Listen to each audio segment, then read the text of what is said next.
வணக்கம் மக்களே. வாய் வாய் இருக்குல்ல சார், சிஎம் சார், இந்த வாய் இருக்குல்ல, வாய் இருக்குன்னு என்னன்னாலும் பேசக்கூடாது சிஎம் சார்.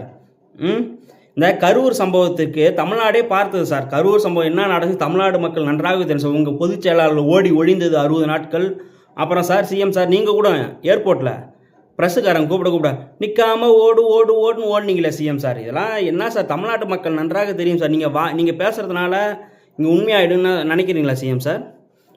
பொய் செய்தி திரும்பி பேசுகிறதுனால நீங்கள் என்ன சார் தமிழ்நாட்டு மக்கள் சொல்ல வரீங்க? சட்டசபையில் அதெல்லாம் பேசுகிறீங்க சார். சட்டசபையில் முத்துவேல் கருணாநிதி ஸ்டாலின் முதலமைச்சராக இருக்கும்போது உங்கள் மீது குற்றச்சாட்டு சொன்னாராம். உங்கள் மீது குற்றச்சாட்டுன்னு சொல்லவில்லை, உங்கள் மீது வழக்கும் போடவில்லை. செய்த தவறே அது ஒன்று தான்.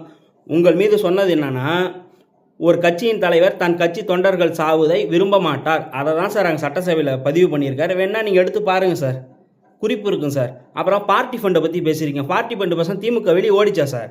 ஏன் சார் சட்டசபையில் ஒன்றுமே பேச உங்களுக்கு தெரியாதா சார்? சட்டசபையில் பேசும்போது வாய் மூடி மௌனியாக ஸ்கிரிப்ட் படி படிச்சிட்டிங்க. சட்டசபையில் உடனே பார்ட்டி ஃபண்ட்னா என்ன, பார்ட்டி ஃபண்ட் எந்த கட்சிக்கு யாருக்கு எவ்வளோ போச்சுன்னு உங்களால் சொல்ல முடியுமான்னு எதிர்கட்சி தலைவர் அங்கேயே கேள்வி கேட்டாரே சார். அப்போ வாய் மூடி மௌனியாக ஸ்கிரிப்ட் இல்லையா சார்? அதில் ஸ்கிரிப்ட் இன்றைக்கி தான் கொடுத்தாங்களாட்டுது உங்கள்கிட்ட கரூரில். சரி, ஓகே, ஸ்கிரிப்ட் படி பேசுகிறீங்க, அது நம்ம உங்களை எதுவும் சொல்ல முடியாது. ஆனாலும் வாய் இருக்குன்னு இப்போல்லாம் பேசக்கூடாது சார். வாய் இருக்குன்னு இப்போல்லாம் மக்களிடம் பொய் பேசாதீங்க. இப்போ கரூர் என்னது மிக துக்கத்தில் இருந்தாராம்.